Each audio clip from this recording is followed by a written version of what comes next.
Beautiful friends, आज मैं बहुत ही romantic South Indian love story explain करने जा रही हूँ जिसका नाम है राउडी लवर। तो मूवी स्टार्ट होती है हमारी हीरोइन रागिनी को दिखाते हुए, जो कि अपने गांव के एक छोटे से स्टेशन पर ट्रेन का वेट कर रही होती है, क्योंकि अब वो अपना घर छोड़कर दूर चेन्नई में जॉब करने जा रही है।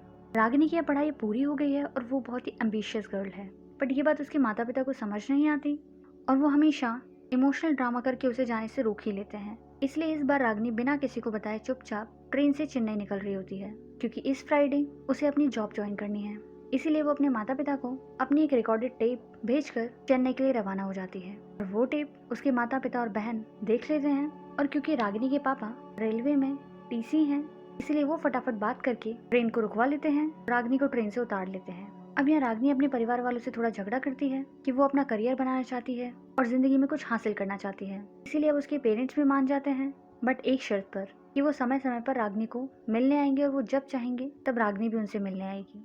अब रागिनी भी इससे खुशी खुशी मान जाती है और चेन्नई अपनी जॉब ज्वाइन कर लेती है। अब वो अपनी 4 दोस्तों के साथ मिलकर एक पीजी में रह रही होती है और उसकी जॉब भी बहुत अच्छी चल रही होती है और 6 महीनों तक उसकी जिंदगी इतनी अच्छी हो गई होती है कि उसे तो यकीन ही नहीं हो रहा होता। उसे बस डर लग रहा होता है कि कहीं उसे किसी की नजर ना लग जाए।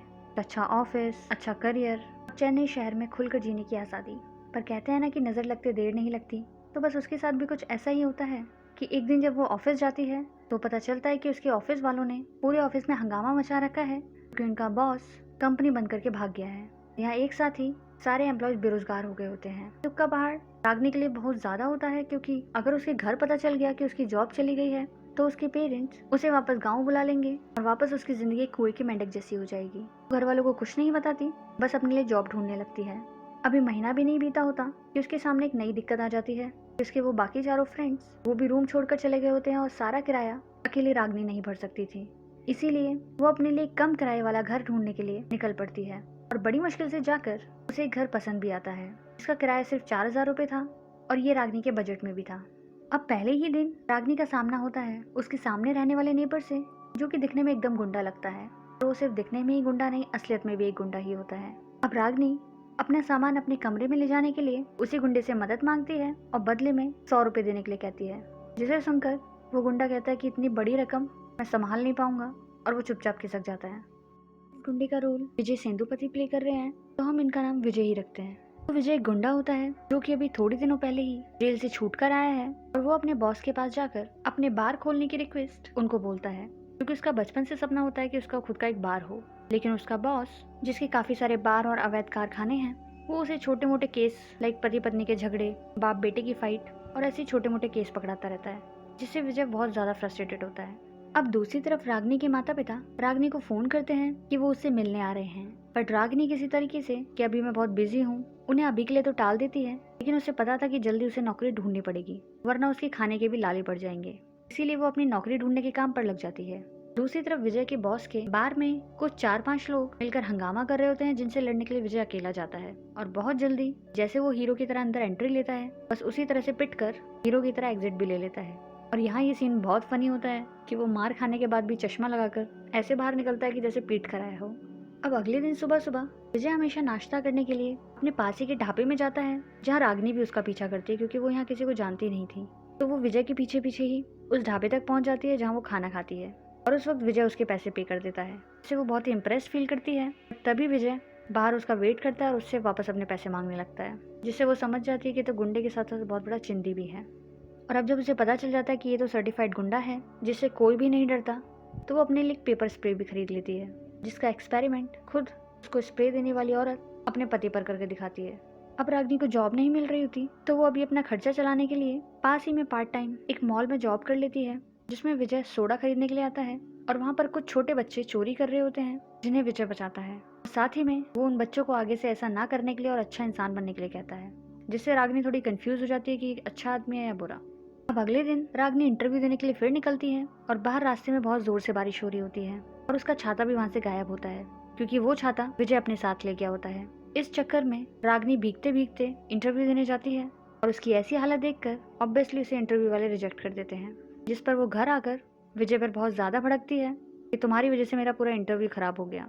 अब अगले दिन विजय वसूली करने के लिए निकल पड़ता है और उसके साथ आज एक नया लड़का होता है जो उसकी गाड़ी ड्राइव कर रहा होता है, जिसका नाम मुरली होता है। और मुरली एक बहुत ही अच्छा बच्चा होता है जिसने अभी ग्रेजुएशन की है और उसे कोई नौकरी नहीं मिल रही होती, इसलिए वो यहाँ इन गुंडों के बीच उनकी गाड़ी चलाने का काम करता है। जिसे सुनकर विजय उसे ऐसा काम छोड़कर कोई अच्छा काम करने के लिए कहता है।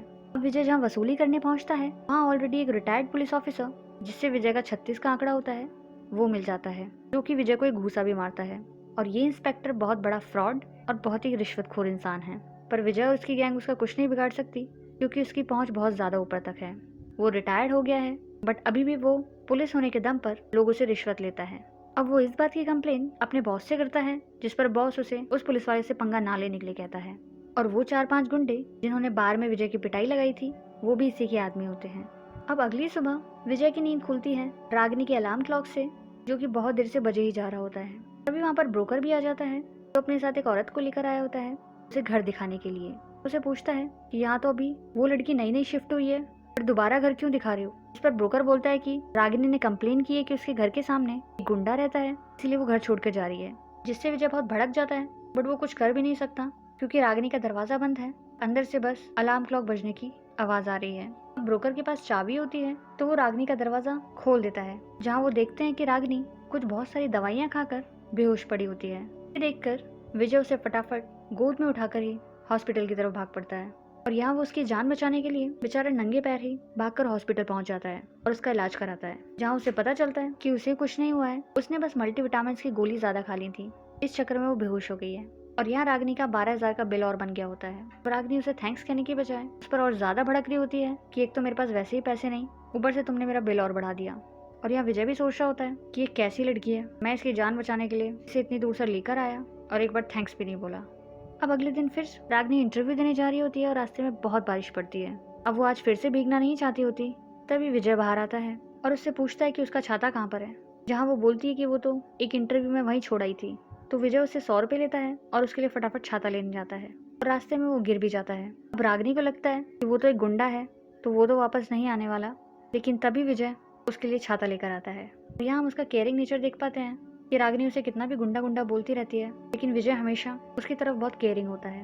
अब यहाँ रागिनी का इंटरव्यू बहुत बकवास जाता है, क्योंकि जो इंटरव्यूअर होते हैं उससे बहुत ही ऊट पटांग सवाल पूछते हैं और उसे नाचने गाने के लिए कहते हैं, जिससे रागिनी बहुत ज्यादा परेशान होकर वापस घर आ जाती है। दूसरी तरफ वो पुलिस वाला भी विजय और उसकी गैंग के लिए बहुत ज्यादा प्रॉब्लम क्रिएट कर रहा होता है, क्योंकि वो विजय के सारे बार बंद कराकर खुद अपने साले का बार खोलना चाहता है। अब रागिनी घर आती है और उसे आसपास कुछ भी खाने के लिए नहीं मिलता, इसलिए आज वो खुद अपना खाना बनाती है और वो थोड़ा सा खाना विजय को भी देती है, क्योंकि इस पूरी चेन्नई में उसकी अगर किसी से भी थोड़ी बहुत जान पहचान थी तो वो विजय ही था, तो हमेशा उसकी हेल्प के लिए आ जाता था। अब विजय भी उसे नए नए आइडियाज देता है और उसे मोटिवेट करता है कि तुम्हें जॉब जरूर मिलेगी, और होता भी ऐसा ही है। वो फिल्मों से आइडियाज निकाल निकाल कर तरह तरह से जॉब के लिए एचआर को फोन करती है, जिसमें एक एचआर उसे वापस कॉल बैक भी करता है, उसे जॉब के लिए एक रेस्टोरेंट में बुलाता है। यहाँ अभी रागिनी खुशी हुई होती है कि उसे पता चलता है कि ये बंदा तो बहुत ज्यादा घटिया है, और वो रागिनी का फायदा उठाने की कोशिश करता है। इस पर रागिनी वही पेपर स्प्रे उस पर इस्तेमाल करती है और अपनी जान बचाकर भाग आती है।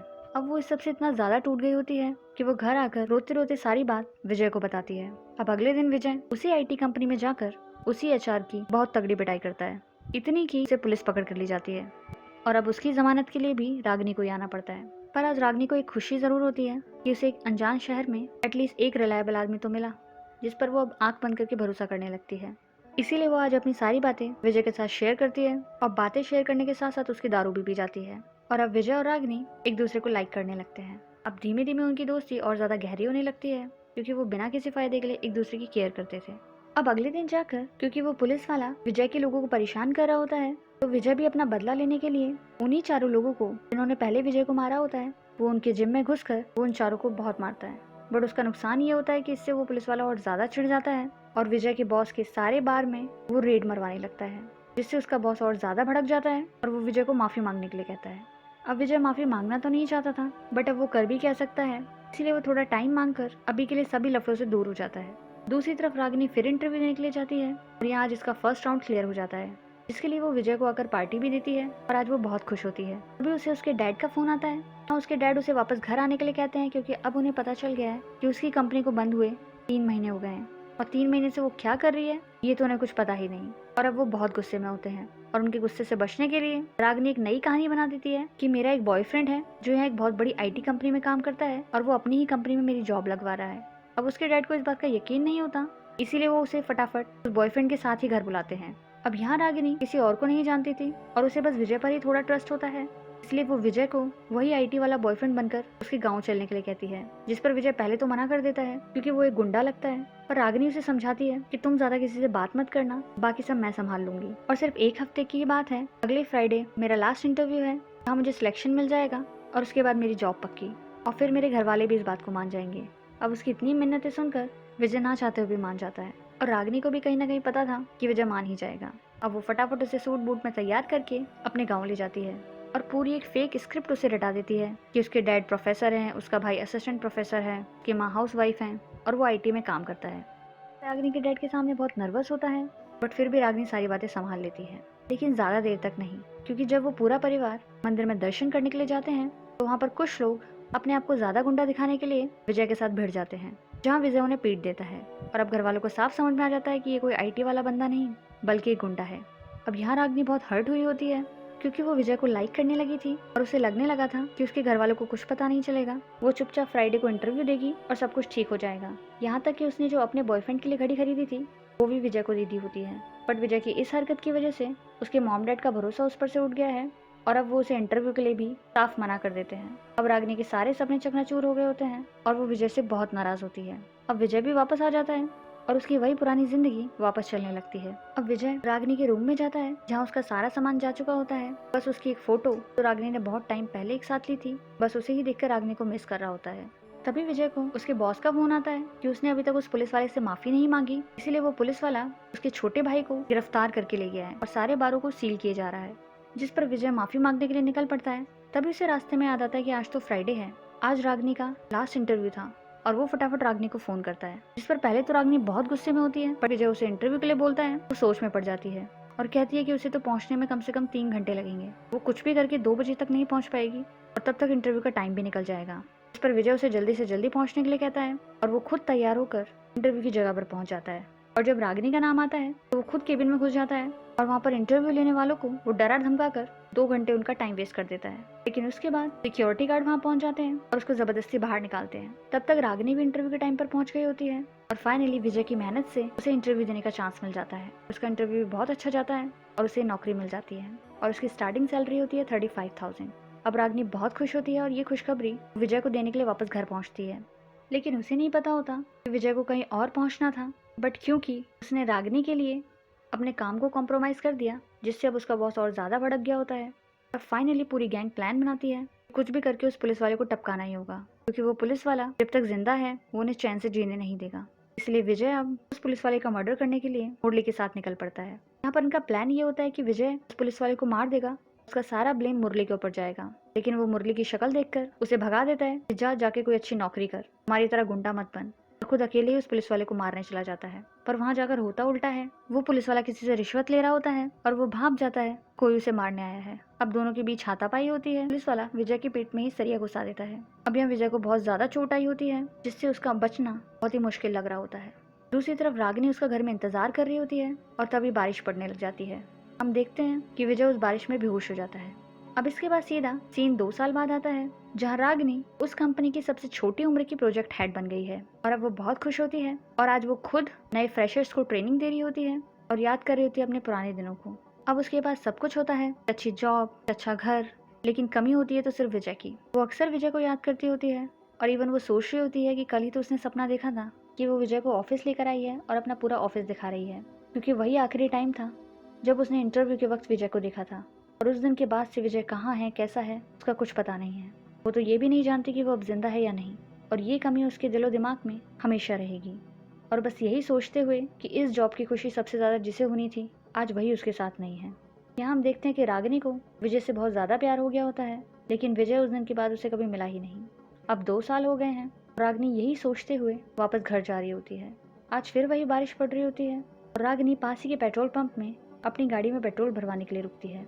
वहाँ हम देखते हैं कि मुरली, वही आदमी जिसे विजय ने उस दिन भगा दिया था, वो आज इस पेट्रोल पंप पे जॉब कर रहा है और रागिनी अभी भी विजय के बारे में ही सोच रही होती है।